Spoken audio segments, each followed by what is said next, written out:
Hi, this is Matt with AppliancePartsPros.com. Today we'll be showing you how to repair your appliance. Remember, anytime you work on an appliance, make sure it's unplugged or the circuit breakers are off so there's no chance of electrocution. In this video we're going to show you how to change out the Whirlpool refrigerator dispenser door pin. It's going to be a very easy repair and should only take a few minutes to show you how to do it. If you already have one of these, great. If not, you can click on the link below or get it at AppliancePartsPros.com. When you open up the package, you're going to get the dispenser door pin kit, which comes with the pin and the locking tab. The main reason you'll be changing out the dispenser door pin is if it became bent and the door isn't closing properly. First thing we have to do is remove the front cover to get access to the part. In order to get the front cover off, there's two little locking tabs on the bottom that we have to pop off. We're going to use a putty knife that we put some tape on the end of it to prevent us from scratching the door. You can use masking tape or whatever you have. There's two little indents, one on each side, that you have to get the putty knife up and under. Sometimes if you grab this right here and pull out a little bit, it'll give you a gap underneath so you can get the putty knife in. Once you get it underneath, you can twist it and lift up, and that'll release the tab. Once you have the two lower tabs released, all you have to do is lift up on it, and it'll release the tabs on the top. And then rather than pull these wires off one by one, there's a little wiring harness right here. All you have to do is lift up on the little clip and unplug the harness. We have to remove these two 1/4-inch screws that hold in this plastic bracket. And then we're going to lift it up out of the way and tape it up so we can see what we're doing. You can use some masking tape or something and just lift it up and tape it in place. In order to get the pin out, we're going to remove the ice lever so we can get up and access the pin. It's held in by this retaining screw that holds in this little spring clip. It's a 1/4-inch screw. Go ahead and take it out, make sure you don't lose anything.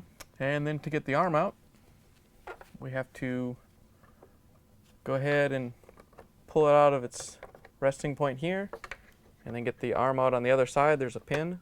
Okay, we're going to lift the pin on the right out, and then we're going to pull the pin on the left out. It just goes into a hole in the side of the refrigerator. And then once we get it to that point, we're going to use our small screwdriver in between the lever and this plastic piece. We're going to pry it out enough so that pin comes onto the front of it.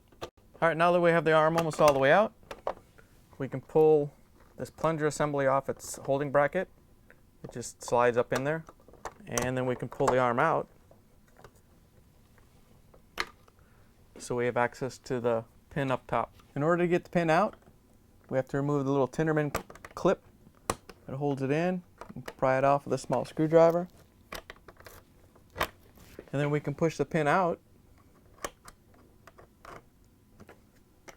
and then get the screwdriver behind the other end and pull it out.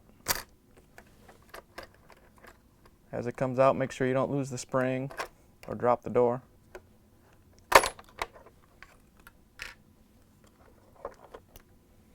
Here's the old door pin next to the new door pin. If you already have one of these, great.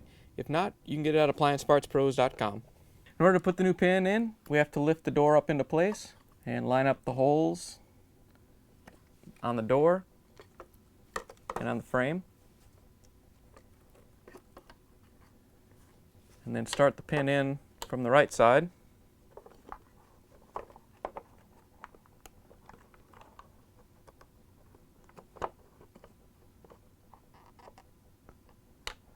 Once you get it started, you're going to have to put the spring back in. When you put the spring in, you want to make sure that the legs are down and flat against the plastic piece. You don't want to put the spring in upside down so the legs aren't on the piece, and you don't want to put it on like this. So you want to make sure that the legs are touching the plastic and the hump is up. And then we're going to run the pin through the hole in the springs.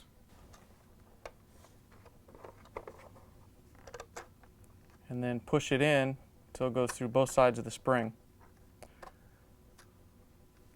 Then we'll push the door back up so it's lined up where it's supposed to be, and then we can push the pin back in the rest of the way.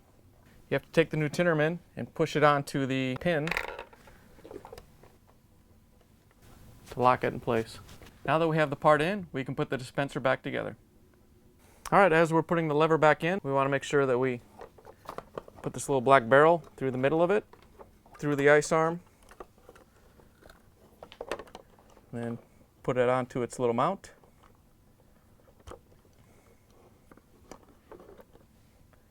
And then we can run the arm back around this plastic piece. Again, you may have to take a screwdriver and flex this over so it snaps over this piece. Once you have it in there, make sure that the right pin goes in its mount and the left pin goes in the hole.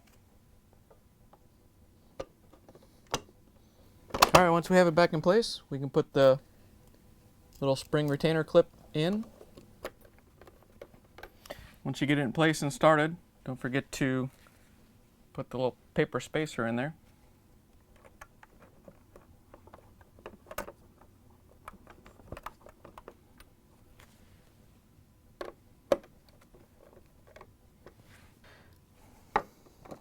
Now that we have the part in, we can take our tape off the plastic mounting bracket, rotate it back down, and put the lower panel in place and replace the 1/4-inch screws.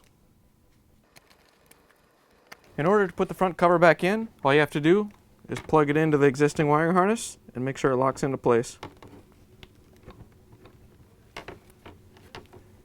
Once you have the wiring harness hooked up, we can replace the front cover. Remember, it hooks on top. The little tabs go in these slots. Now the bottom, all you have to do is snap it into place. Now that you're done repairing your refrigerator, you can plug it back in, make sure that it starts to cool off, and that the temperatures return to normal. Thanks for joining us for another successful repair brought to you by AppliancePartsPros.com. Check out our other repair videos on our site, Facebook, and YouTube.